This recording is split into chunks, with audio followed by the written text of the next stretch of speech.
បាទសូមគោរពជម្រាបសួរប្រិមិត្តដែលកំពុងតាមដានទស្សនាការ live show ពិសេសរបស់ខ្ញុំបាទសំជាយាសូមទោសដោយសារថាមានរញ្ជួយផែនដីនៅឯប្រទេសមីយ៉ាន់ម៉ាហើយនឹងរញ្ជួយមកដល់ទីក្រុងបាងកកប្រទេសថៃហើយក៏មាននៅរូបភាពព័ត៌មានជាច្រើនដែលផុសនៅក្នុងបណ្ដាញសង្គមនេះទៀតណាបាទនេះទៀតនេះទឹកកឡកនៅក្នុងអគារខុនដូនៅលើអគារខុនដូនៅទីក្រុងបាងកកនេះទេណាបាទនេះគឺស្ថានភាពរូបភាពនៅទីក្រុងបាងកកពីថ្ងៃមិញនេះទេណាបាទពីថ្ងៃមិញប្រហែលជាម៉ោង12ម៉ោង1ហ្នឹងនេះទេណាហើយក៏តាមព័ត៌មានខាងព័ត៌មានធរណីជារបស់ថៃថានឹងមានរញ្ជួយទៀតនៅម៉ោង2កន្លះតែឥឡូវនេះម៉ោងខណៈនេះម៉ោង2:45ហើយអត់ទាន់មានរញ្ជួយលើកទី2ទេនៅពេលណាបាទមាននៅពេលណាដូច្នេះនេះគឺជាការរញ្ជួយផែនដីមួយដ៏ធំនៅប្រទេសមីយ៉ាន់ម៉ានៅប្រទេសថៃនៅប្រទេសមីយ៉ាន់ម៉ារញ្ជួយដល់ទៅ7 Richter នៅពេលណាបាទ7 Richter អញ្ចឹងខ្លាំងណាស់ទៀត7 Richter នេះគឺជាការរញ្ជួយដ៏ខ្លាំងមែនតើប្រហែលជានឹងមានការខូចខាតនេះគឺជាព័ត៌មានដែលយើងយកមកដើម្បីនឹងជម្រាបជូនប្រិមិត្តកុំឲ្យថាមានព័ត៌មានជួយផែនដីនៅថៃលោកសំជាយាអត់យកមកផ្សាយបាទឥឡូវផ្សាយជូនដោយសារថានេះគឺជារូបភាពដែលគេបង្ហោះហើយក៏ខ្ញុំបានស្ដាប់មានអាគារចាស់មួយបាក់ស្រុតនៅបាងកកនេះទៀតណានៅក្នុងខណ្ឌបាងស៊ឺចតុចក្រប្រហែលជាបងប្អូនដែលធ្លាប់អញ្ជើញទៅចតុចក្រហ្នឹងប្រហែលជាចាំបានណានៅចតុចក្រគឺឥឡូវហ្នឹងអាគារបាក់បែកហ្នឹងស្រុតហ្នឹងមិនទាន់ដឹងថាតើវាមានស្ថានភាពយ៉ាងម៉េចទេបាទឥឡូវនេះខ្ញុំបាទកំពុងតែតាមដាននៅព័ត៌មានដែលផ្សាយកំពុងផ្សាយនៅប្រទេសថៃនេះទៀតណាបាទកំពុងផ្សាយនៅប្រទេសថៃអញ្ចឹងយើងមើលទាំងអស់គ្នាថាតើស្ថានភាពឥឡូវនេះយ៉ាងម៉េចបាទឥឡូវនឹងមានខាងអាមរីន TV นะครับនឹងខอบคุณអាមរីន TV นะครับនេះគឺកំពុងតែ live ដើម្បីធ្វើដំណើរទៅតំបន់ដែលមានបញ្ហានៅទីណាបាទដែលថាអាគារស្រុតហ្នឹងបាទនេះឃើញផ្សែងហុយនៅទីនោះអញ្ចឹងនេះគឺជាស្ថានភាពដែលរញ្ជួយផែនដីនៅទីក្រុងបាងកកឥឡូវស្ងាត់អស់ហើយមនុស្សទេណាបាទស្ងាត់អស់ហើយមនុស្សគឺគាត់កិច្ចរត់ចេញពីកន្លែងកាត់ហេតុនឹងអស់ហើយបាទតែឥឡូវនេះខាងរក្សាព័ត៌មានទៅហើយក៏មានខាងសមត្ថកិច្ចសង្គ្រោះបន្ទាន់ទេណាបាទអាមរីន TV ขอบคุณมากนะครับแล้วគេសូមឲ្យជូនពរឲ្យប្រជាជនរបស់គេបានជួបតែសេចក្តីសុវត្ថិភាពនិងសេចក្តីសុខនៅនេះណាបាទនេះគឺជាការ live ផ្ទាល់របស់ទូថៃ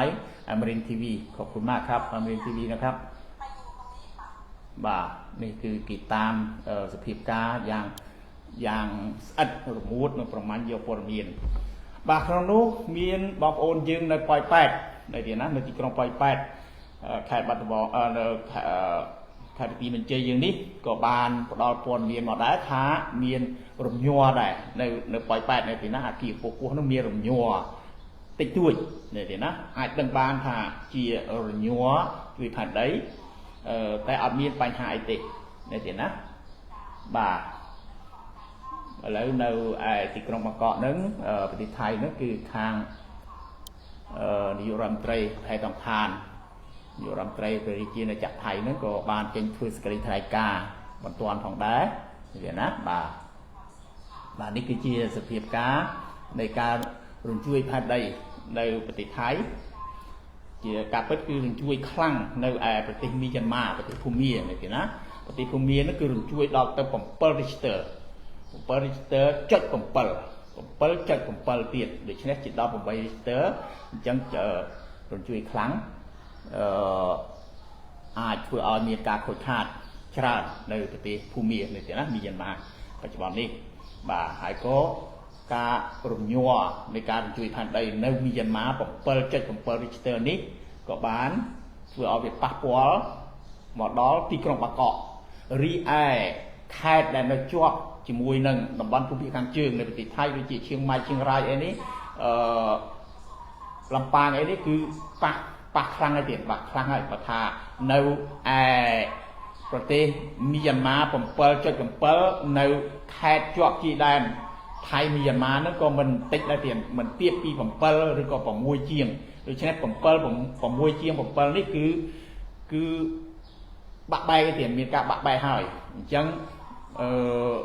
ជួយផែនដីលើកនេះទាំងមីយ៉ាន់ម៉ាទាំងថៃគឺមានការខូចខាតបន្តិចទេណាបាទពិតជានឹង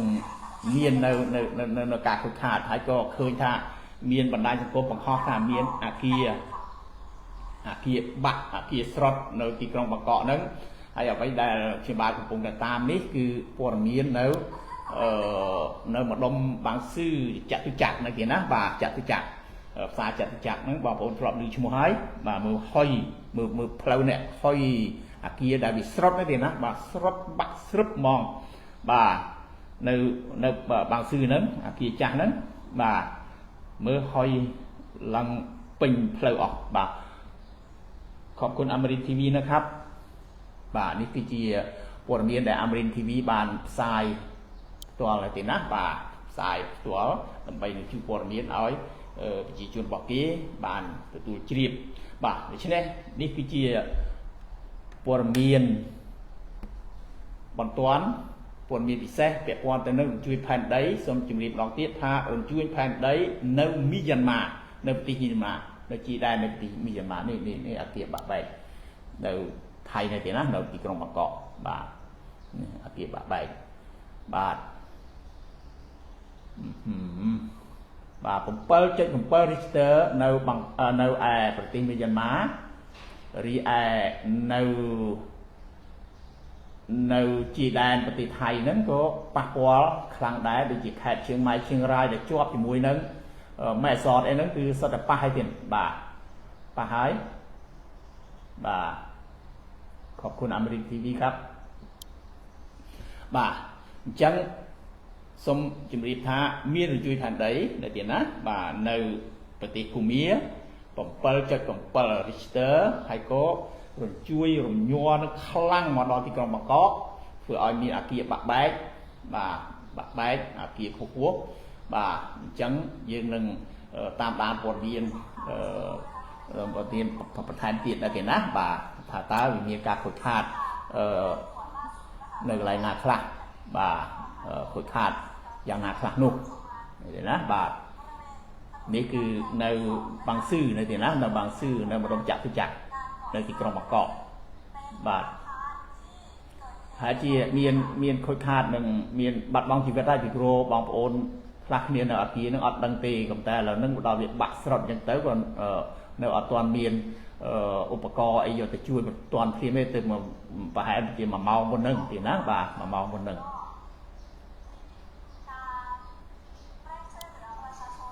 បាទនេះគឺជាគ្រោះធម្មជាតិដ៏ធំមួយដែលយើងអរគុណព្រះរាជាណាចក្រកម្ពុជារបស់យើងសវណ្ណភូមិទឹកដីសវណ្ណភូមិដ៏មនោរម្យដ៏សុខសេមសាន្តដែលយើងមានសំណាងកើតមកជាកូនខ្មែរនៅលើទឹកដីសវណ្ណភូមិរបស់យើងនេះយើងមានសេចក្តីសុខណាស់ទៀតបាទបីជាប្រទេសជិតខាងរបស់យើងប្រទេសជាមិត្តរបស់យើងមានគ្រោះធម្មជាតិធំដុំខ្លាំងប៉ុន្តែប្រទេសរបស់យើងគឺមានសេចក្តីសុខល្អណាស់មិនដែលបានជួបគ្រោះធម្មជាតិធំដុំខូចខាតច្រើនដូចប្រទេសគេទេនៅទីណាបាទអញ្ចឹងយើងនៅសុខសន្តិភាពអស់ហើយក៏សូមការពារសុខសន្តិភាពរបស់យើងនឹងបាទទាំងសុខសន្តិភាពក្នុងសង្គមទាំងសុខសន្តិភាពធម្មជាតិនៅទីណាបាទអរគុណខ្ញុំបាទសូមចូលរួមក៏ដូចជា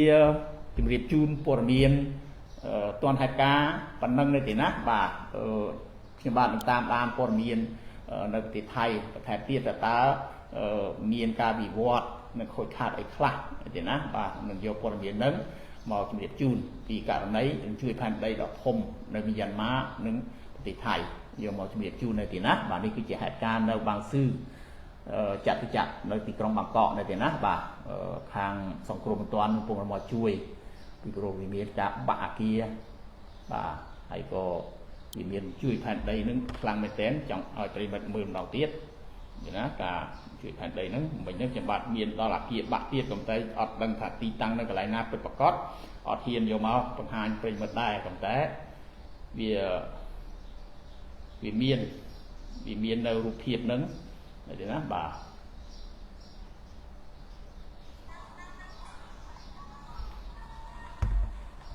បាទវារំជួយ